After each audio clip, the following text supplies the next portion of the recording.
year out. And it didn't matter when we were in the previous conference. It didn't matter now that we're in the SEC.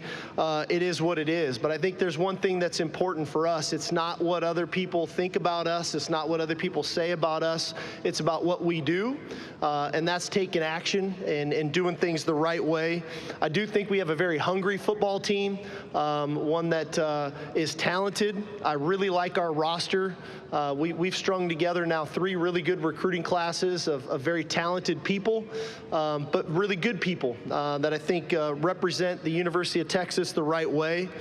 I really feel like we've navigated the portal well through 3 years, and this year was no different. I think we filled needs on our roster where players can have an impact on our team immediately, not just to fill roster spots. But I think this is a championship roster. Now, we've got to play like a championship team, but I do think it's a championship roster. Starting on the defensive side of the ball, we brought Anthony Hill and Michael Taff with us today, both All-American players for us. But it goes well beyond those two. We've got great depth on the defensive side of the ball. Manny Muhammad, Colin Simmons, Murad Watson, Trey Moore, Brad Spence, Ethan Burke, Travis Shaw, Cole Brevard, Jalen Gilbo, Jelani McDonald, Derek Williams, just to name a few, Leonga Lafau. So this is probably the deepest and most talented defense that we've had. And we've made incremental growth on the defensive side of the ball now through 4 years, and we're going to need to do that again. I think championships are won on the defensive side of the ball, and we've got a defensive football team that we're very excited about. From a special teams perspective, the one thing I love is that we've got all seniors. I've got a senior long snapper, a senior holder, senior punter, senior kicker, senior kickoff guy. And so the experiences that they've had and what they've been through, I think is going to serve us well as the season goes on. So we're excited about that unit. And then obviously offensively is probably where we've had the most turnover. We've got a new quarterback, Arch Manning, if you didn't know. He's replacing Quinn, who had a great 3 years for us. But we're replacing a lot of offensive linemen. We're replacing receivers, tight ends. But that unit is really good. We're returning the leading rusher in the SEC in Trey Wisner, which some of you probably don't even know that, but bring that to your attention. We get Cedric Baxter back with the addition of Jarrett Gibson, who played a ton as a true freshman for us, to go along with Christian Clark in that room. The receiving core is one we're really excited about. We've had receivers drafted in the first round in the last 2 years draft, but this group is really good. DeAndre Moore is kind of the leader of that group, who played a ton for us last year in the slot. Ryan Wingo was a true freshman last year, who probably in a lot of other schools probably had more opportunities. But when you had the room we had, he was very efficient, had a bunch of catches in critical moments for us. We're excited about him. We brought in Emmett Mosley, a transfer from Stanford, who had 50 catches there as a true freshman at Stanford, who we're excited about, to go along with a really good recruiting class and a group of young guys, Parker Livingstone leading that charge of younger players in that room. And then at tight end, we lost a really good player in Gunnar Helm. We brought in Jack Endries from Cal, who was a great player there, with an uptick of young players, Jordan Washington, Spencer Shannon, to go along with Amari Winston and Nick Townsend. We're excited about that group. And on the offensive line, we're replacing 4 starters. DJ Campbell being the one coming back, but Cole Hudson's played a ton of football for us. We found out a lot about Trevor Gooseby last year. He played in some big-time games against some big-time fronts. We're excited about him. But the beauty of when you have that group the way that we had it for the last few years, we had a chance to develop offensive linemen. And that's one thing that you really love to do, is develop those players throughout their time and not throw them into the fire. So we're really excited about that group and what they can do. Now, their continuity and the quicker they can gel and grow together is going to be critical. From a staff perspective, I think one of the keys for us is staff continuity. We've had turnover at position coaches, but we've had the same offensive coordinator, the same defensive coordinator, same special teams coordinator, and same head coach now for 5 straight years, which I think has been big for us. Because we know our schedule is going to be really challenging. We've got road games at Ohio State, at Georgia, at Florida, at Kentucky. which are all going to be very difficult environments to play in, not to mention playing in the Red River rivalry in Dallas every year against Oklahoma, and then playing at home against a couple traditional rivals again with Arkansas and A&M. So we'll be the most traveled team in the SEC this year, which is a great challenge for us. We're looking forward to it. But at the end of the day, I talked about the popularity of our sport. I think the popularity of the Texas Longhorns is at an all-time high as well. And so I appreciate our fans and their support. We averaged over 8 million viewers a game last year on TV. We averaged over 102,000 people in attendance at DKR last year, which was 5th in the country. Our season tickets were sold out in May for the 4th straight year. And so the environment at DKR has changed if you haven't been back in a while. It's an electric atmosphere. Love our fans and the support that they give us for that. But I think the key for us this fall is we got to go enjoy this journey. We need to be present. We need to be present in the moment, enjoy the journey, and then ultimately finish the mission. Right? We've been close. We've been there. We've been knocking on the door the last 2 years. But to go do that, we need to take it one step at a time as we embark on the summit that we're looking for. And that's going to take great discipline. It's going to take great commitment. It's going to take great toughness, mental and physical toughness that's needed. And it's going to take accountability for our actions and doing our job. And so I think we've got the culture in place to do that. We've got the connectivity on our roster. These guys have grown up together. I was thinking about Arch and Ant today. These guys don't know any different in college than playing for a conference championship and being in the college football playoff. That's what their experience in college has been so far. So it's going to take the resiliency, the confidence, and the belief, and it's going to take being at our best when our best is needed. And that's going to be late into December and into January if we want to accomplish the things that we think we're capable of accomplishing. So looking forward to it. Again, appreciate all that you do in supporting college football. And with that, we'll open it up. Coach, thank you for your comments. If you have a question, raise your hand. We'll get a microphone to you. So we're going to start right here in front of me, about 4 rows back. Coach, Ryan Shapiro, Texas Sport Network. Hope you're doing well today. I just want to ask, over the last couple of seasons, the red zone offense has faltered a little bit in late game situations, in big moments too. I just want to ask if the red zone offense being better would help push you guys over the hump to get you into that national championship game. That was a good start, man. Come on, get with jabs right there, right off the rip. Yeah, I mean, clearly, the last 2 years we've had the ball inside the 10-yard line to score, to either play for a national championship or tie a game to go play for a national title. So huge point of emphasis of ours. Every year as a staff, you look for areas of improvement and where you can improve your team. And as a coaching staff, that's clearly been an area for us where we want to improve and need to improve. I think that our staff has put forth the effort to do that. I think our players recognize that. Hopefully that we're good. Like I said, we need to be at our best when our best is needed. And those are 2 critical moments of the last 2 years where we needed our best and we just weren't quite at our best as coaches and or players. And so big point of emphasis of ours. Hopefully next year you ask me a different question. You say, since you got that resolved, what are you working on this year? Coach, we're going to stay over on the left-hand side. Hi, Coach Travis Brown, KBTX. With the new enforcement arm, the CSC, how confident are you that if a enforcement is laid down on a team that they will do what's best for college football as a whole and not work in their own self-interest? Honestly, I have no idea. I don't know. We're in such the beginning stages of this thing. I think that everybody is operating differently. Everybody's trying to navigate this differently, and what are exactly the rules, and are they going to be enforced? Nobody really knows. One thing about me, I tend not to get into the hypotheticals of what might be.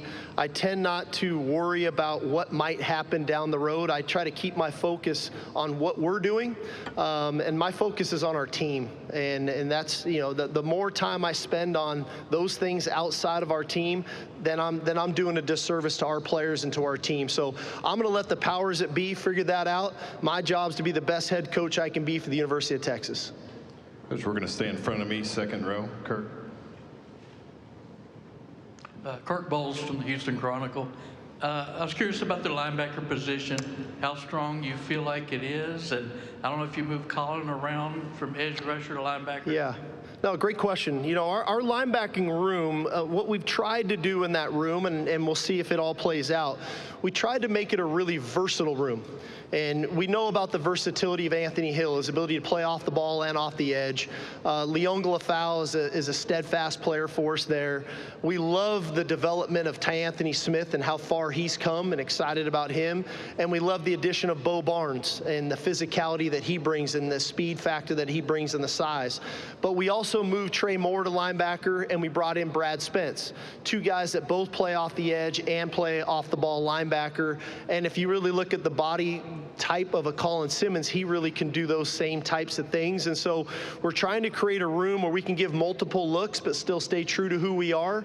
But you got to have the players to do that. And I think that we've recruited that room that way. And I think PK has done a great job of evolving the defense with Coach Nansen to allow our players to utilize their versatility to make it difficult on our opponents. Coach, we're going to go over to the right-hand side section.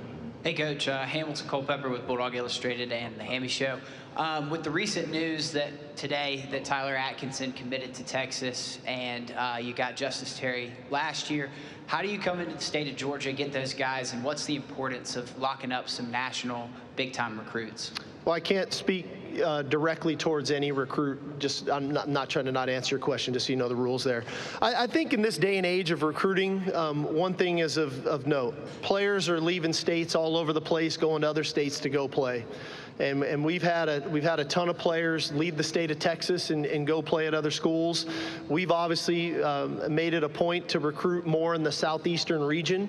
I think when we moved into the SEC, it was a lot more natural for players from Louisiana, Alabama, Florida, Georgia to be willing to come play at the University of Texas. They were already kind of going to A&M because they were in the SEC, but now that we've joined the conference, it's a lot more palatable for those families and for those kids to want to come play at Texas, knowing we're playing in the Southeastern Conference.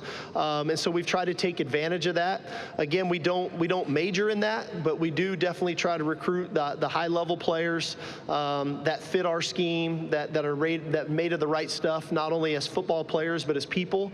And so far so good. You know, like I said, we recruited Florida, we recruited Georgia, we're recruiting Alabama, we're recruiting Louisiana, and it's been good to us.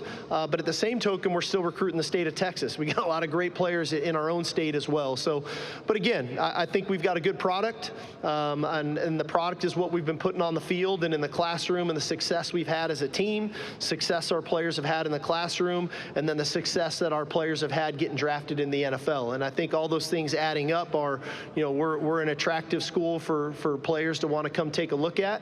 And then if we can start to develop the relationships the right way and start to weed out some of those that are just there to take the trip and really hone in on the ones that we think fit us, then we try to take advantage of it. Coach, we're going to go straight in front of me, second row. Cedric. Hey, Steve. Cedric Golden, Austin American Statesman. Arch Manning carries himself like he's 30 years old. How will that maturity benefit him as he takes on this challenge of being the starter? Well, I think he learned a lot over time, right? And so for Arch, he grew up in this era of seeing high-level football. He's watched Super Bowls. He's watched gold jackets getting put on. He's been to playoff games. He's been recruited at the highest level as the #1 player in the country. He watched Quinn navigate through, you know, the ups and downs of being a starting quarterback at the University of Texas. And I think the one thing that you find out about Arch is, one, he's got a very even keel about him. Two, he's very quick-witted. He's got a great sense of humor about himself, and he's okay to laugh at himself. And I think that that's a great quality to have, because at the end of the day, there's going to be adversity that's going to strike this season. And we all talk about resiliency and grit and all those things that are needed when adversity strikes. But I think some of that resiliency can come from calm. remaining calm. And Arch definitely has that about him. He's a great guy. He's a great teammate. He's got unbelievable work ethic. And I think if he stays true to himself, that's going to help him navigate these waters as they present themselves. And we've got to do a great job of supporting him, around him, as coaches, as players. And ultimately, I think he's prepared for the moment. But now it's just time for him to go do it and enjoy doing it, quite frankly. Which will stay in the same section, about 3 rows back in the middle. Danny Davis, Austin American Statesman. Steve, over the years, how have you seen Michael Taff go from being a walk-on to someone whose voice is respected in your locker room and being a bigger leader? Yeah, probably the coolest story on our team right now is Michael Taff. Here's a guy who was a state champion at Westlake High School 2 years in a row, state championship game MVP 2 years in a row, has scholarship offers to go to other universities. His lifelong dream was to be a Longhorn, and walks on at the University of Texas. And all he did was work hard, and he never put a ceiling on himself. I think in his mind, he always expected to be an All-American safety at the University of Texas as a captain representing us at SEC Media Days. I think that's how this guy thinks, and that's how he's wired. And so now, when you chronologically look at his path of walking on, being scout team players of the week, earning a little bit of playing time on special teams, to earning a little bit of playing time on defense, to becoming a regular down player on defense, to becoming a frontline starter on defense, to becoming an All-American on defense. It's like, how do you not respect the guy? All the while, the way he carries himself and the way he represents the University of Texas in our community, I think is something to be admired. And I think that's what his teammates do. They respect him, they admire him, and he's probably as hard on his teammates as he is on himself, and he's probably harder on the other walk-ons than he is on himself, because he knew what he had to do to earn what he got. And so I couldn't be happier for him. It is huge for us that he decided to come back for his senior season. His leadership, his ability to communicate in the back end for us. I mean, he is like a coach on the field. And so, just proud of him and proud to be his coach. And like I said, I think nobody deserves the accolades that he's getting more than Michael Taff right now. Coach, right in front of us, front row. Coach Terry Middleton with Horns Illustrated. So this season, Horns Illustrated is going to write a lot of stories.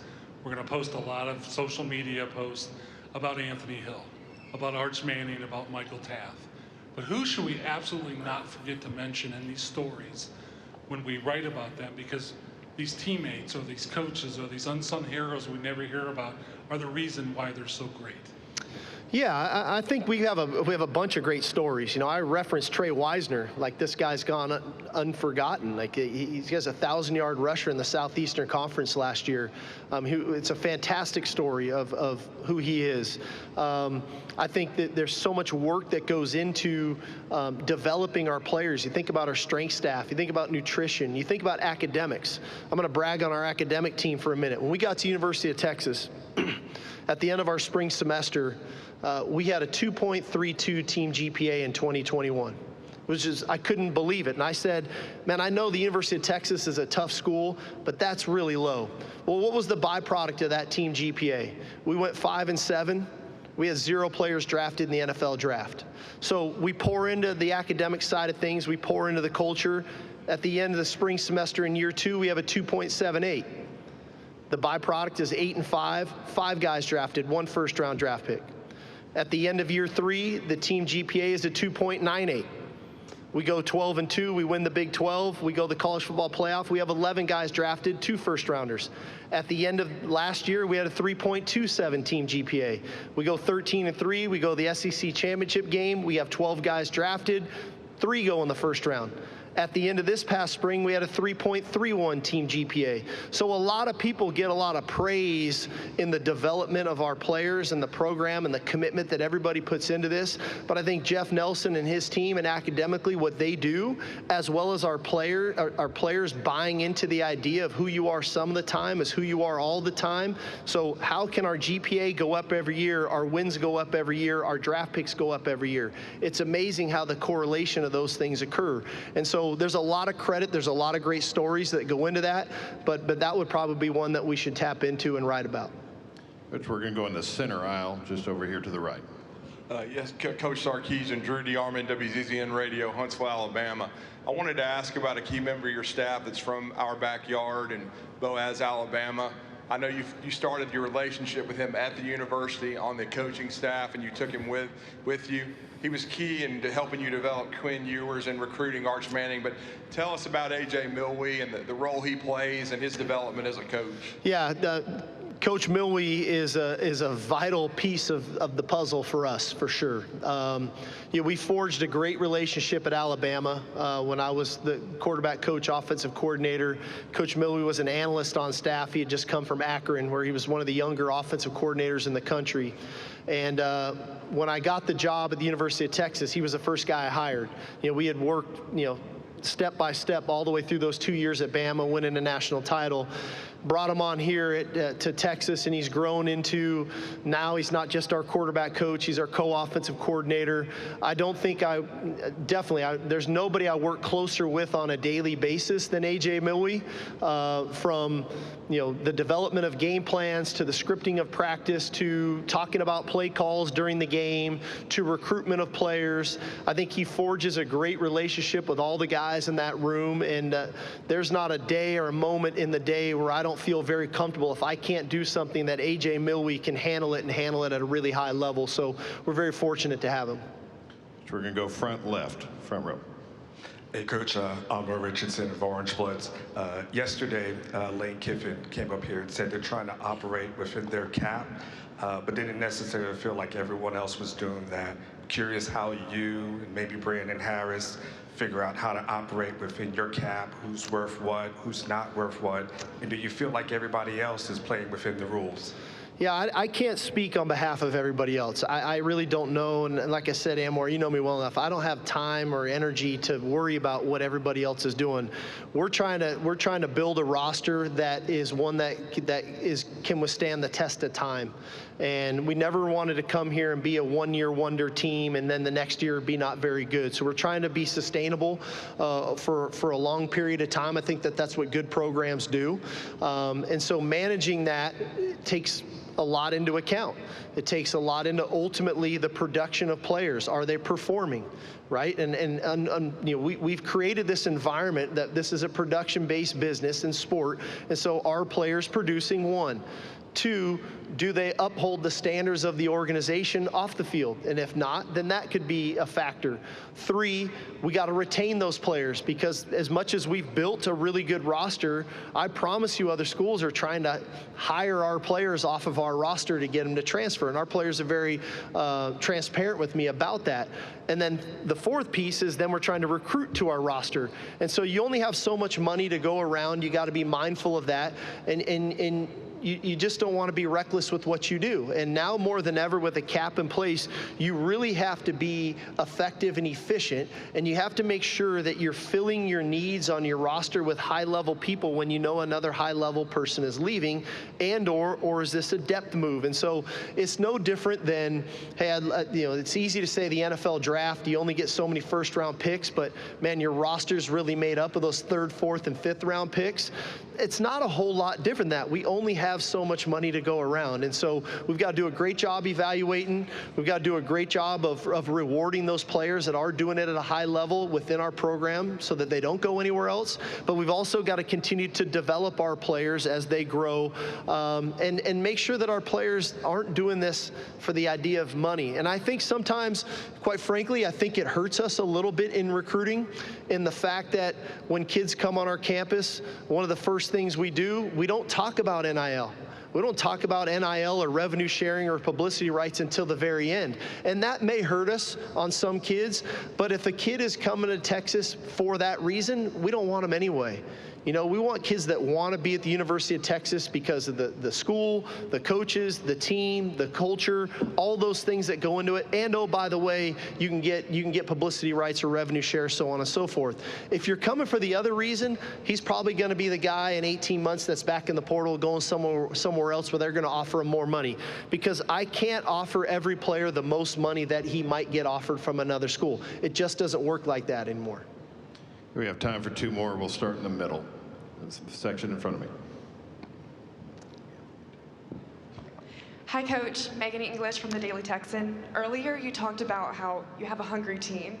With back-to-back playoff appearances, how do you keep your team hungry and battle complacency? Yeah, I think there's a fine line there of what does complacency look like, of monitoring it.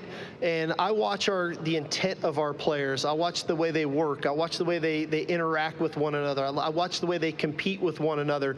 And so I don't feel complacency whatsoever amongst our players. But what I do know about our team, I think about Anthony Hill was a state champion in high school. Colin Simmons was a state champion in high school. Michael Taff was a state champion in high school. Trey Wisner was a state champion in high school. And I could keep going down the list. We've got winners in our locker room. And we specifically and intentionally recruited winners into our locker room. So when these guys are going into a locker room after a loss in the semifinals, I promise you it hurts them. And so we don't forget that feeling. Okay, and so we're back to work, and the leadership on this team is full of winners, and that's the way they want to go about this season, is try to go win a championship. That's the goal. Take one final question on the aisle, about 3/4 of the way back. Eric G, 9821 The Ticket in Fayetteville. You mentioned the traditional rivalries of A&M, Texas, and even through Arkansas in there. Whether it's your fan base, whether it's your program, where does Arkansas fit, or how do you view Arkansas compared to A&M and OU? Well, from a fan base perspective, especially the traditionalist fan base, they love the rivalry with Arkansas. And I think naturally when I took the job, I knew of a rivalry with OU. I knew of the rivalry with A&M. Made sense. I found out about the rivalry against Arkansas when they whooped our ass in the second game of my career when I got to Texas. So that rivalry got really good really fast for us. So we respect it. We honor it. It's a heck of a rivalry. It's a great game to be part of. Coach Sark, thank you for your time. All right, y'all. Thank you. Hook 'em.